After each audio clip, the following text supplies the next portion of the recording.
Archaic Records. Hey, what's up, everybody? It's Archaic Records here with you again. My name is Jamie, coming to you from Nashville, Tennessee. Here to wish you a very happy Morrissey Monday, my weekly celebration of all things Morrissey and the Smiths. And now that we are officially a week into 2024, I thought I would take this opportunity to take a look back at the year that was in 2023 and give you some of my thoughts on just a very few of the biggest headlines to come out of last year from the Morrissey camp. Of course, the biggest headline from 2023 was the passing of Andy Rourke on May 19th at the age of 59. Now, as heartbreaking as this loss was, and it most certainly was heartbreaking, it wasn't completely unexpected, especially if you had seen some of the recent pictures of Andy Rourke that had been posted to various social media outlets. You could tell by some of those photographs that his illness had really begun to take a hold on him. Of course, Andy Rourke will best be remembered as the bassist of the greatest band of all time, as well as half of the most underrated rhythm section in the history of rock and roll. He, along with his partner Mike Joyce, and their sort of contrasting styles, worked together to create the rhythmic backbone that was every bit as integral to the band's sound as Morrissey's vocals or Johnny Marr's guitar work. Now, following the breakup of the band in 1987, of the four members, I always thought that Andy Rourke was the band's greatest ambassador. If you go back and listen to anything Mike or Andy Rourke said about the band post-mortem, you could tell he really loved the band. He really loved his former bandmates. You never heard him say anything negative about the band. You never heard him make a derogatory comment about any of his former, band members. That same thing cannot be said about all of the other members of that band. One in particular, unfortunately, it is Morrissey who is the biggest culprit when it comes to that type of behavior. And speaking only for myself, there are a few things in life that turn me off more than somebody who has been divorced from an ex-spouse, for, nearly 40 years. Yet any time that person's name is uttered, they're like, "Oh, you mean Satan?" Yeah. Satan. That's right. Satan. Can't imagine why they left all this. Can't imagine. But that was one thing that I always thought was really refreshing about Andy Rourke. If you ever saw interviews or read interviews, saw anything he said about, the band or its individual members, Andy Rourke always spoke from such a positive perspective. Really, even outside of the Smiths, I never really heard Andy Rourke utter a negative word about anybody. In the same theme, I guess, I never heard anybody ever say really a negative word about Andy Rourke. From all accounts, he was as nice and humble and approachable a human being that has ever walked on this planet. So rest in peace, Andy Rourke. You will be dearly missed, and in my house, you will be loved and honored forever. Now, one of the big stories from 2023 was, of course, the ongoing drama, if you will, surrounding Morrissey's new and still, as of yet, unreleased record, Bonfire of Teenagers. Now, this is a soap opera whose origins go all the way back now to May of 2021, when this record was first announced. In October of 2022, Morrissey announced that the record would be coming out on Capitol Records. A tentative release date of February 2023 was given. Morrissey In that same interview, proclaimed that this album was the greatest of his career. This was his most prized work, which, I think for me, it gave me a lot of optimism. Not as much optimism as I got a month later in November of 2022 when Morrissey released the first single off of the new record, Rebels Without Applause. This is a song that I absolutely love. This is a song that I've been listening to in heavy rotation really ever since it came out. And I've been saying this to people, basically since November of 22 when this song dropped. I mean, if this song is any indication to how good this record is, I am very excited. I was actually, this past year when Morrissey did the 40th anniversary tour, I was actually very excited to see Rebels Without Applause live. Now the show's down here in Memphis and Nashville. He swapped that song out for another new song called, of course, The Telephone Rings, which, I haven't heard a studio version of, but I didn't love it either night in Memphis or Nashville. I think Rebels Without Applause is a much better song. It was a song I was hoping to see live on this past tour. So hopefully, next tour he busts that one out. Hopefully it's the Bonfire of Teenagers tour, Steve. In December of 2022, Morrissey collaborator Miley Cyrus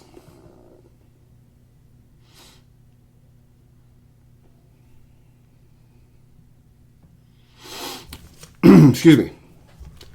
Let me repeat that in case you missed it. Morrissey collaborator Miley Cyrus announced that she wanted her vocals removed off of the track I Am Veronica, a song which apparently she provides backing vocals for. My initial response to this was, yes, please. Can I have an order of Bonfire of Teenagers? Can you hold the Miley Cyrus? I mean, come on, man. Like, why are we working with Miley Cyrus? Isn't this the exact type of person that you made reference to in the song The World is Full of Crashing Bores?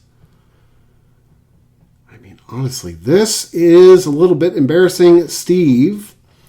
Now, if you are one of those people, and I've heard them, who are defending Morrissey working with Miley Cyrus in any way, shape, or form. Wait, what's that behind you? Oh, I don't know. I thought I saw something. Anyway, February of 2023. Now we're at least into 2023. In February of this year, or last year, the release date came and went. It was announced by Morrissey that Capitol Records confirmed that they were not going to release the album, but would be holding on to the rights to it. In June of 2023, frustrated by probably a lot of things, including the fact that the release date had come and gone and no new release date had as of yet been announced, Morrissey accused Capitol Records of fascism.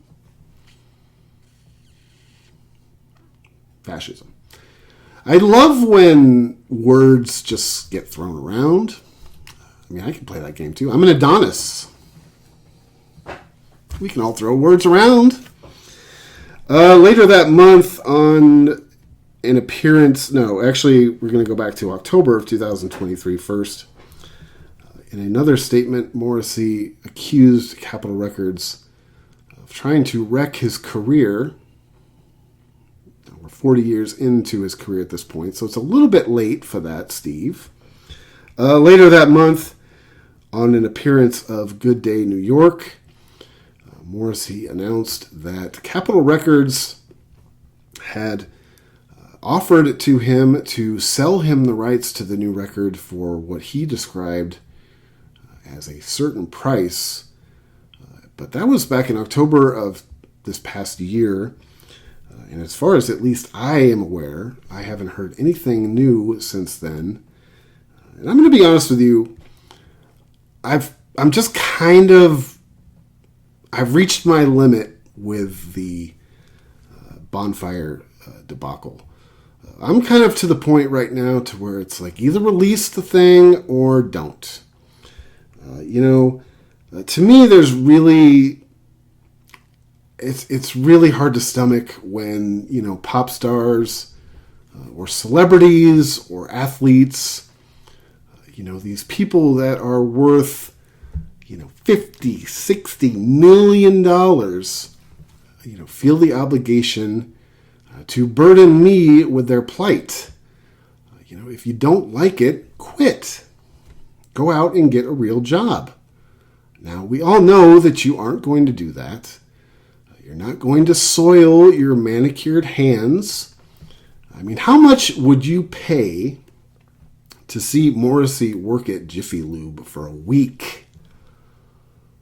I'd pay his weekly salary. I would. But we all know you're not going to quit. These are empty threats. If you believe in the record as much as you say you do, get it out. Make it happen. There is, a way. To me, there's like nothing more stomach churning than watching millionaires argue with millionaires, via the media. I mean, do you have to be that out of touch? Take a look at the world around you. See what's going on in the world. And I get it, the whole ivory tower thing, that's part of Morrissey's shtick. I get it. But in this case, it's kind of embarrassing, man. You're 65 years old. You're acting like my grandmother.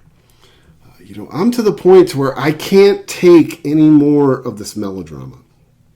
I'm to the point to where, put out the record or don't put out the record.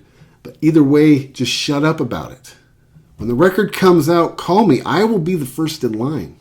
I will probably be its biggest fan. I can tell you that already right now. But until that day comes, man, done. I can't take any more of this like soap opera. And Steve, I love you, man. I love you. You know that. But you're capable at times of behaving a little bit like a Wanda. And that is sort of how you're behaving right now, in my opinion. Regarding the new album, put it out or don't put it out. But I'm tired of hearing about it. I can't deal with it anymore. And apparently, there's another new record after that. Without music, the world dies. I don't know. I don't even know if I can handle all that, honestly. I really don't know if I can handle all that. Anyway, enough of the bad news. I love you, Steve. It's just, I can't deal with this Bonfire of Teenagers thing anymore. I can't handle it anymore. So we clear? All right. Enough of the bad news. Let's get into a few of the great things from 2023. For me, the biggest good thing that was real articulate. I'm sorry about that. Anyway, the best thing about 2023 in terms of the Morrissey year in review was the 40th anniversary tour, which came down my way to Memphis and Nashville on October 14th and 15th of 2023. When this tour was announced, I was incredibly excited about it. I mean, I had not seen the big guy since pre-pandemic, so it had been much too long since he and I shared the same oxygen together. And, just a celebration of Morrissey's career, the 40-year thing. People have said this, and I don't disagree with it, but people have said this, that, Morrissey's doing the nostalgia thing. He said he'd never do this. This is total cheese. No, not really. Honestly, I was so excited about this. I was really excited to see what the set list was going to be like.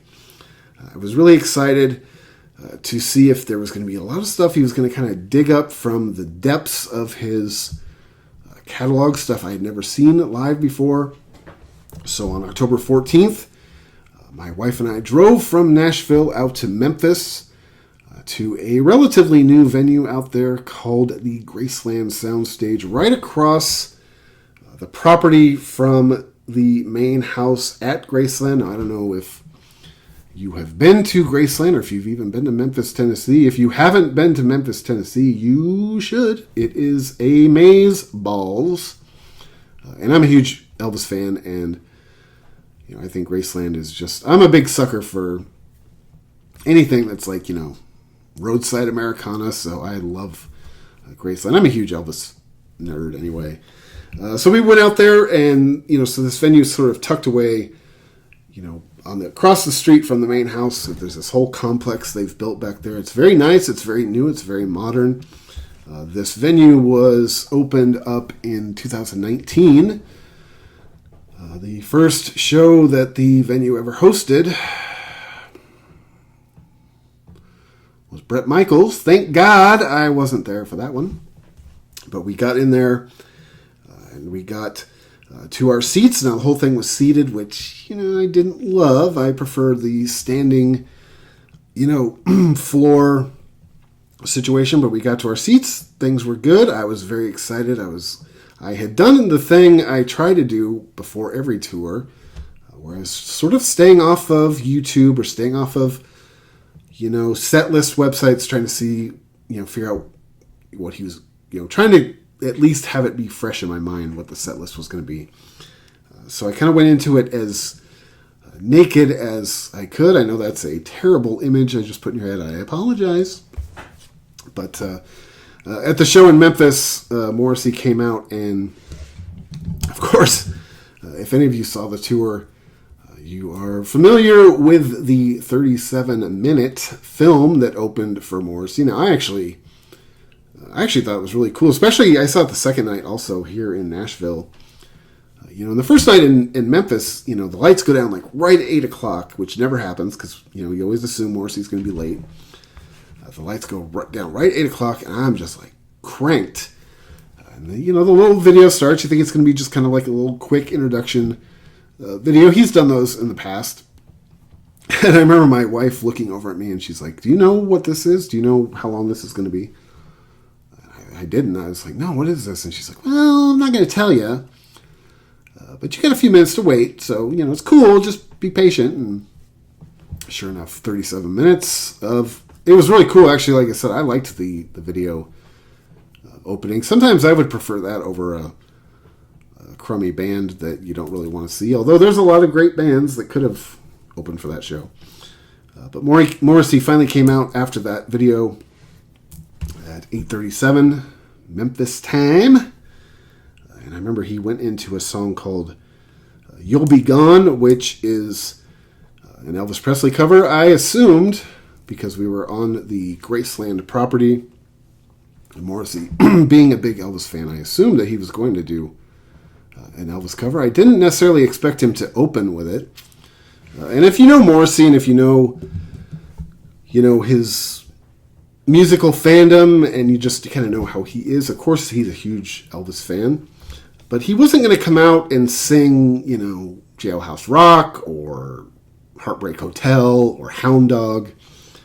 He was going to find something relatively obscure in the Elvis catalog. Now, this is a song that Morrissey has done in the past. This wasn't like an only Memphis thing, but the song is called You'll Be Gone, which appears on the Elvis record Girl Happy. I remember, people sort of standing around where we were, and you could see that they were a little bit confused by the choice of song. I was actually confused by the choice of song to open the show with, too. Like I said, I didn't expect him to open with an Elvis song, and then kind of an obscure, very down-tempo Elvis song.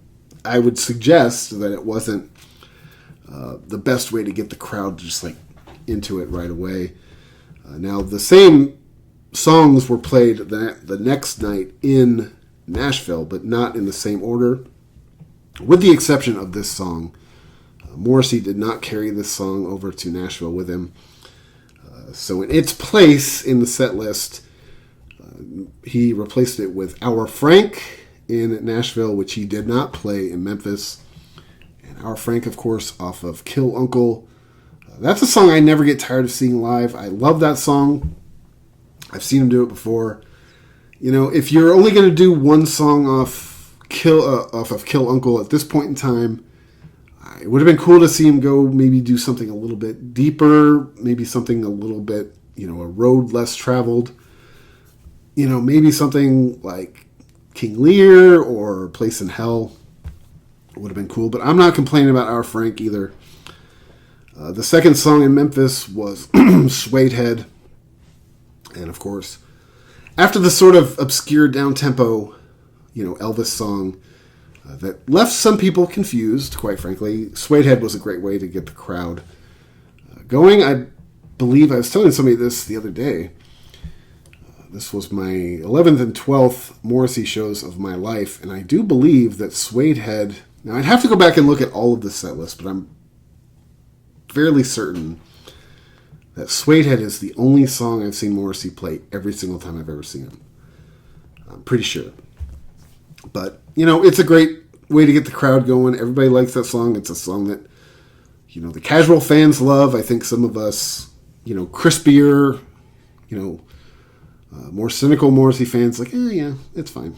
And I like it, though. It always gets me hopping. The song after that, at least in Memphis, was Stop Me If You Think You've Heard This One Before. Whoo, man, I love that song. It was a good version of that song. Both nights, I do think that, generally speaking, I thought that the show in Nashville was a little bit better. Actually, I was a little bit surprised, too. He got a better response in Nashville. I completely expected the crowd in Memphis to be better. The crowd in Nashville was actually a lot better. And, sometimes it's funny because Nashville's such a snobby musician city that sometimes when you go see these artists, especially big legacy artists, sometimes sometimes the audience in Nashville is kind of like when you go to shows in LA. It's like people are too cool. It's like, oh, you can't impress me. But I thought both crowds were good. That song got a great response both nights. After that, in Memphis, he played the only song he played off of Maladjusted, of course, is Alma Matters. That seems to be... usually that's the only song he plays off of Maladjusted.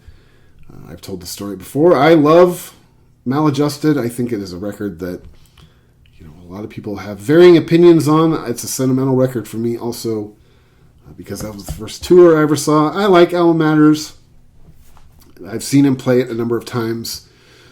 So if you're going to pick one song off Alma Matters, at this point in time, I wouldn't choose, or Maladjusted, I wouldn't choose Alma Matters. But I'm not going to complain. I like the song. I love that album. The next song after that was Irish Blood, English Heart. Never going to complain about that one. That's one of my favorite live songs ever. When I did my Ultimate Morrissey set list, of course that song is going to be on it. I would never turn down a chance to hear that song. That song gets everybody cranked up.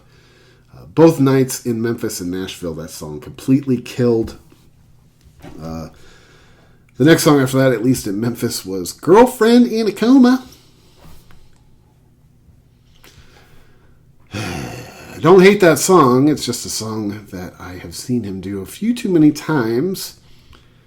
It's a song if I never heard again, it'd be okay. It's a song that usually whenever it comes on in my car is skippage. I understand why you play it. I get that it's sort of a popular song. I don't know if you'd say it's a hit. I know it's not a deep cut. But, for this tour, if you're going to play one thing or, Strange Ways especially, man, you could dig up some great deeper cuts off Strange Ways. Girlfriend in a Coma is just like, nah, I'm kind of burnt on it. Like I said, I don't hate that song. It's just I've heard it too many times. After that, one of my favorite live songs in the entire Morrissey catalog, a song I have to hear every time. If I had my choice, that is Speedway. He played the song great both nights. After that, he played How Soon Is Now. Again, I like How Soon Is Now. I'm one of those Morrissey fans. I like How Soon Is Now. I've never gotten tired of it.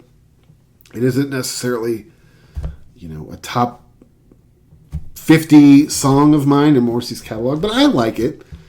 I do understand why some people don't like it. It is my best friend in the whole world. His name is Tim. He's a U2 nut.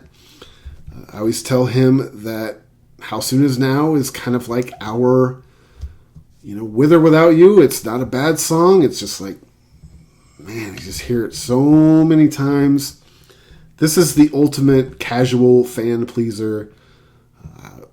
He's gotten to the point where I haven't seen him play this song every time, but it's gotten to the point where it's very predictably in the set list. And, again, no complaints. For this tour, the 40th anniversary tour, would I have liked to have seen something else swapped out for it? I think definitely. The next song after that was the only song he played. Again, this is Memphis. All these songs got played in Nashville, but in a different order. So this is the Memphis set list. The only song he played off of Lone High School was I Wish You Lonely. Wouldn't have been my first choice as far as album tracks go, but this song kills live. I always tell people, the studio version of I Wish You Lonely is good. Real good. But this song is so much better live. It's really unbelievable. Both nights, this song just ripped my head off in both Memphis and Nashville. I loved seeing this song live. I hadn't seen it live, I don't think, before this. The next song after that was another one off of You Are the Quarry, which was Let Me Kiss You. Love it. Great live song. I'm not going to argue with anything off of You Are the Quarry.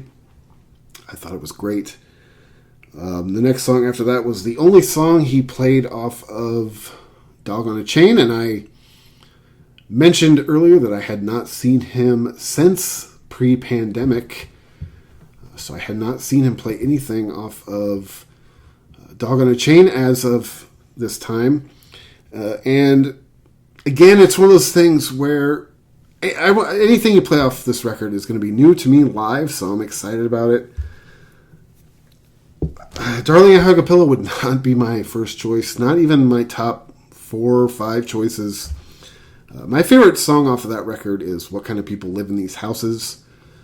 Somebody one time told me they didn't like that song because they thought it was too mean. I don't understand what that means. Somebody also told me that album should have never been made, so I really don't know what that means. So Darling, I Hug a Pillow wouldn't have been my first choice, but I was excited to hear it. The next song after that was Half a Person. Both nights that song killed. Again, I think the crowd and the show in Nashville was a little bit better.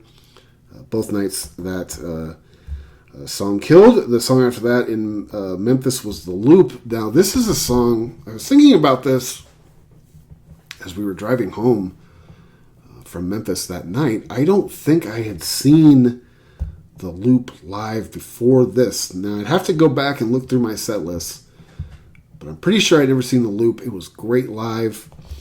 That was one that surprised me. There were a couple surprises in the set list, and that was one that surprised me. The next song after that was, sure enough, The Telephone Rings. I was really excited to hear Rebels Without Applause live. I mentioned this during the Bonfire of Teenagers melodrama. I love this song. I love that single.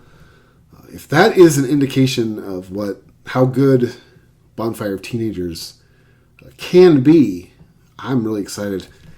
Of course, The Telephone Rings, I don't like that. I didn't like it either night. I haven't heard a studio version of it. I've gone back and seen some other live performances of it. Of course, after he left Tennessee from Nashville, he went to D.C., and then from D.C. he went to New York. And when he was in New York, he appeared on a television show called Good Day New York, where he was interviewed, and he performed, a little bit, or he performed the song, of course, The Telephone Rings live, and I didn't like it then either. Sorry, Steve. I was hoping to hear Rebels Without Applause, man. Don't you worry about what I'm thinking?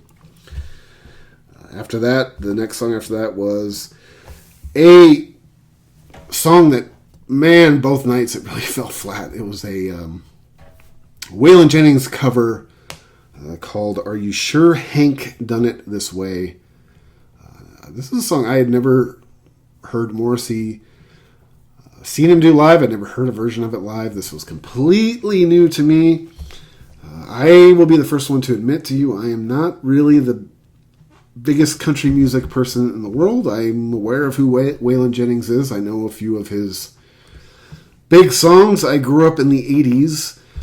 So sadly, and maybe embarrassingly, my biggest frame of reference to Waylon Jennings is that he was the narrator on Dukes of Hazzard, which was a show I was completely obsessed with as a kid. Actually, here in Nashville, over by the Opry Mills Mall, where the current home of the Grand Ole Opry is, there's a place called Cooters, which is a Dukes of Hazzard museum. And it is pretty snug. I was actually talking to a lady that works in there because I loved Dukes of Hazzard. I'm sorry, as a kid, I thought that show was amazing. And the lady moved here from California during the pandemic, and she was telling me that she moved to Nashville from L.A. And when she lived in L.A., she was a rock photographer, both studio photographer and, going out and photographing concerts and bands. And she just lived in the music industry, and she moved to Nashville because the music industry, and she thought that she would have an in here. But she was new to town, and she was still getting acquainted. So anyway, she was working at this Cooters place in Nashville.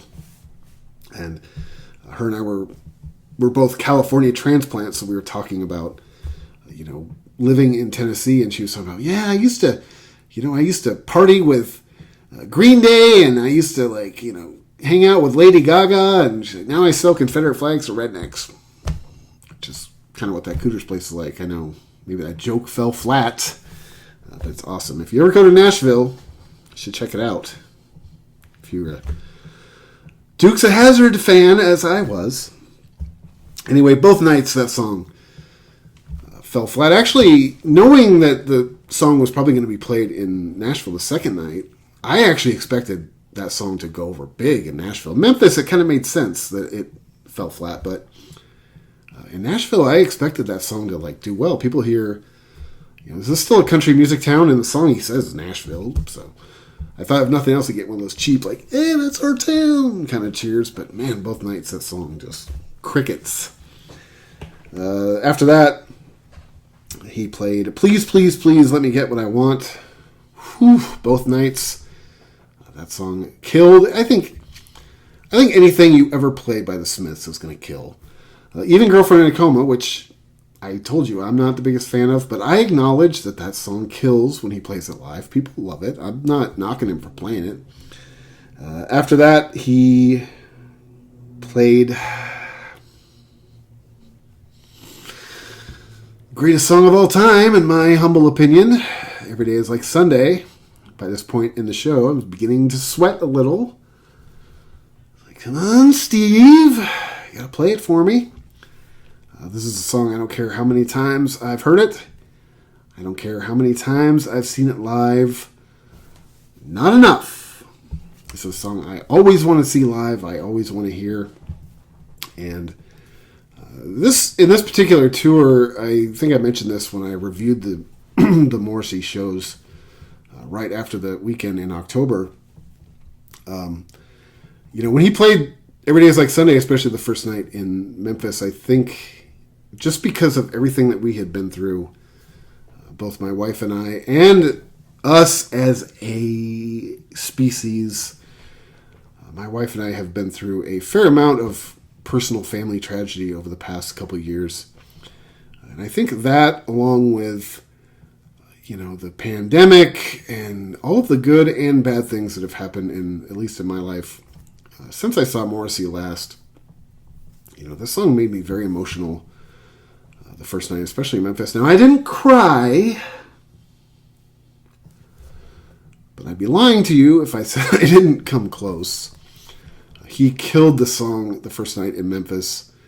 The second night in Nashville, he did the thing he kind of does sometimes where he sort of mutters through some of it. You know, he was up front of the stage interacting with, the audience. And I get it. Some of these songs, like, how many times can you sing Suede Head? How many times before you just want to, jump in front of a truck?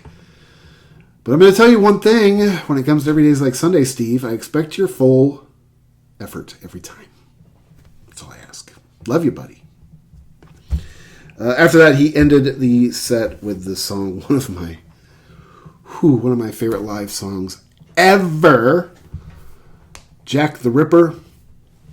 Awesome, dramatic stage presentation during this song on this tour. The second night in Nashville, this song was the encore. And it had, these blood red lights, this big smoke show and everything. In fact, the second night at Fisher Center in Nashville, this was the encore. And they set off so much smoke that it set off the smoke alarm. The house lights came up. It killed the mood of the show. And the last song, Morrissey came out. He ended the set in Memphis with Jack the Ripper, came out for a one-song encore. At this point in time, I was really shocked that he hadn't played anything off Your Arsenal. I mean, this is, Your Arsenal is a classic, of course. So he came out and he played for the encore, at least in Memphis. This was the first song in Nashville. The next night he played We Hate It When Our Friends Become Successful. It's a good song. I like it. I have nothing against it. But man, if you're going to pick one song off Your Arsenal, man, that was a swing and a miss in my opinion. Great song, great performance of it both nights. I'm not knocking that, but if you're going to pick one song off of Your Arsenal, man, just pick the wrong one in my opinion. The next night, my wife and I went to see the same tour in Nashville here at Fisher Center on the campus of Belmont University. That place was unbelievable.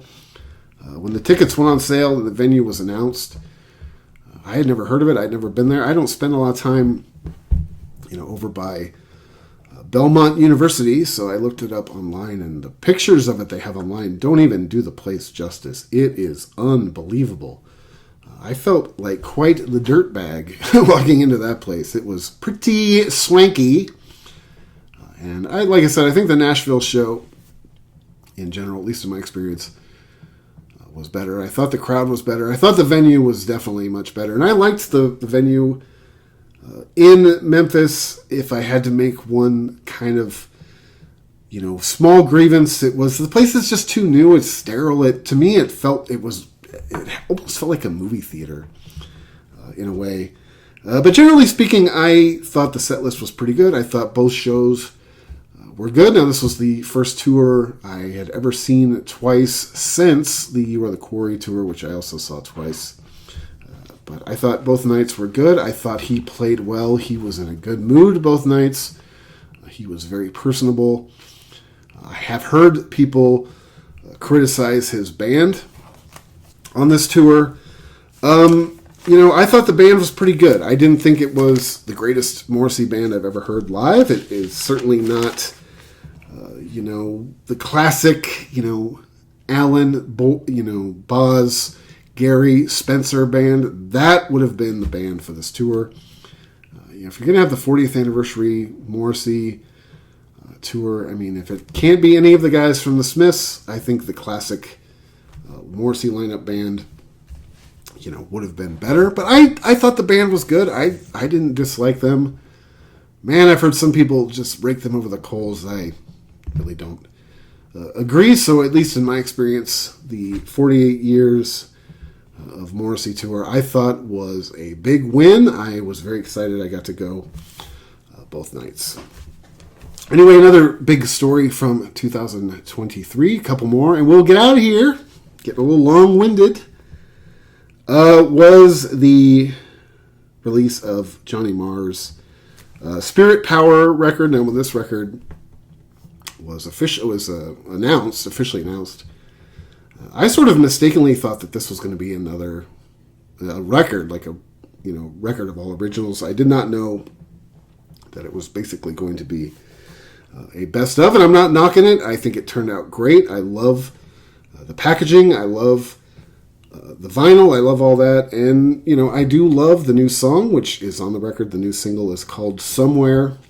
I really like that song. I am a huge fan of Johnny Marr's solo records.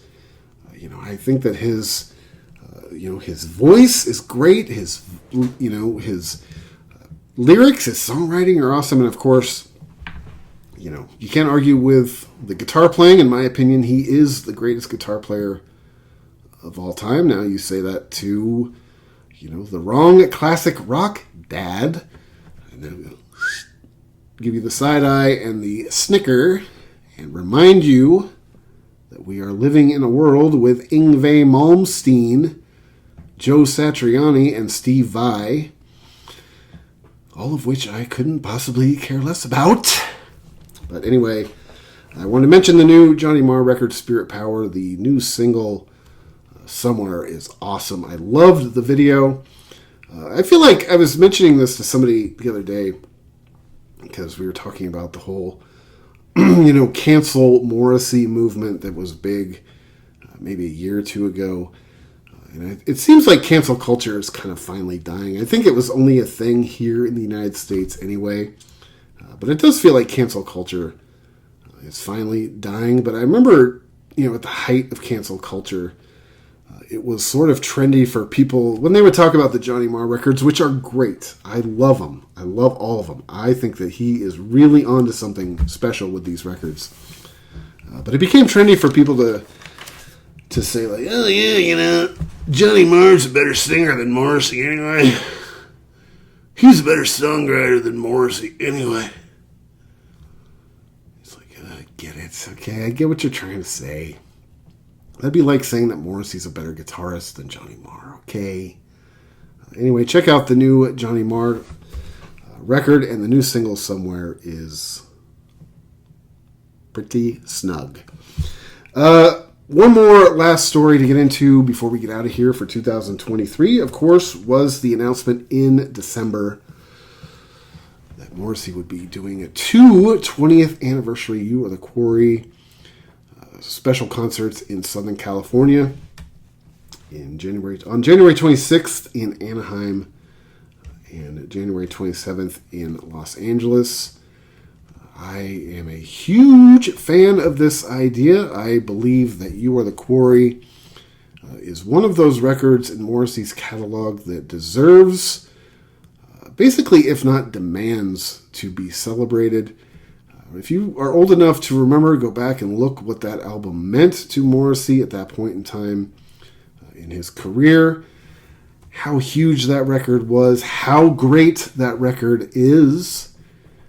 I've heard a lot of people who are sort of butthurt about these concerts. I don't think that is the majority of people. I think the majority of Morrissey fans are excited, whether they're planning on going or not. For one thing, I just can't believe that You Are the Quarry is 20 years old. And I really can't believe that World Peace is 10 years old. The fact that World Peace is 10 years old blows me away, because that record literally feels like it came out like last year. Like, You Are the Quarry, I kind of get it. Like, yeah, I could see that. But the fact that World Peace is 10 years old just blows me away. But some people are upset that Morrissey is doing the nostalgia thing. He always said he'd rather die than do the nostalgia thing. I get that. But I'm a big believer in celebrating this record. And if you have the means to go to Los Angeles or Anaheim at the end of January, I would highly recommend it. There's a lot of songs off of You Are the Quarry that I can't wait to see live. This is one of my favorite albums in the entire Morrissey catalog. This was easily my favorite tour I've ever seen of anybody's ever. I got to see this tour twice. This was the only tour I had seen twice until this last, 40th anniversary tour. And if you are one of those people who is disgruntled over this, and you find it to be objectionable, I have this solution to your problem. It's the easiest solution to any problem you'll have today, this week, this month, maybe this year, honestly. And that is, don't go. Save yourself some money. Save yourself some headache and travel. Just sit at home on the couch with your arms crossed and a smug sneer across your self-righteous mug, and just judge the rest of us who are going to go and enjoy ourselves.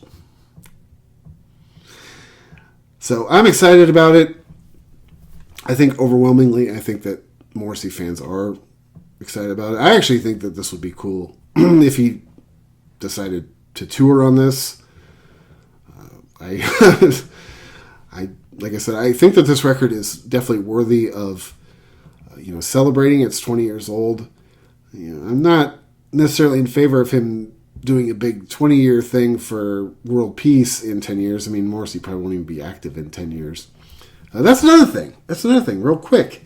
For those of you sitting there poo-pooing this and hating on it, I'm not saying this to be grim. I'm not saying this to be dark. I'm not saying this to be, funny. I'm saying this because it's the fact that Morrissey himself is going to be 65 years old this year.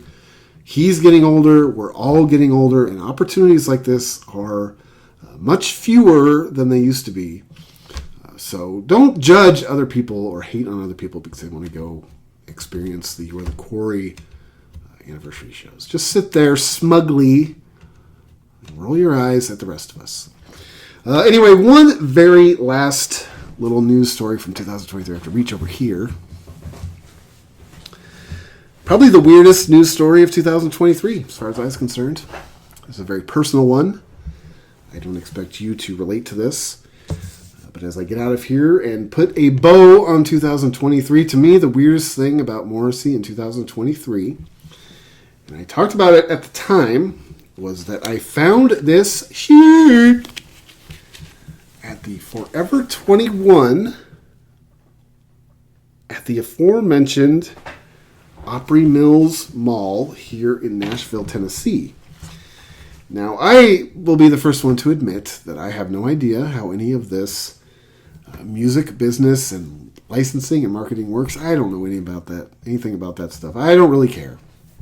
You can try to explain it to me, and I'll probably fall asleep. But the fact that I found that this Morrissey shirt at Forever 21 still blows me away. And in case you don't believe me, the tag is still attached to it. It says Forever 21 right on it. So to me, personally speaking, that was the strangest story of 2023. Anyway, man, thank you so much for checking out this video. Thank you so much for anybody who checked out this channel in 2023. Whether you just watched or liked and subscribed and interacted, I appreciate all of it. I really do. I have a good time with the people I interact with on this channel. If you enjoyed this video, be sure to check back every week for Morrissey Monday, my weekly celebration of all things Morrissey and the Smiths. Be sure to go out and support your local record store. And check back periodically for other record content throughout the week. One more time, I mentioned it last week, but since we are on the year in review, special Happy New Year, my friends. I hope that 2024 is the best year of your life. I genuinely do. So I hope that this year brings you happiness, wealth, and prosperity, and good health and happiness. Most of all. Anyway, man, until next time, my friends. Talk to you then.